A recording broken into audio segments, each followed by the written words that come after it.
Nawalan siya ng trabaho, nawalan ng pera, nawalan ng tiwala sa sarili. Pero ngayon, siya ang pinaka-inspired na tao na makikilala mo.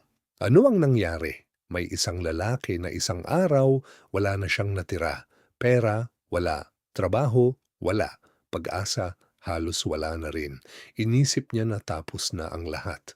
Pero sa pinakamadilim na gabi ng kanyang buhay, may isang bagay na nangyari. Hindi siya sumuko. Hindi dahil malakas siya. Hindi dahil may plano siya. Kundi dahil wala na siyang mawawala pa. At yun ang naging simula ng pinakamagandang kabanata ng kanyang buhay. Minsan ang pinakamababang punto ng iyong buhay ay ang simula ng pinakamagandang parte. Hindi mo pa alam kung ano ang darating, pero darating ito kung hindi ka susuko ngayon.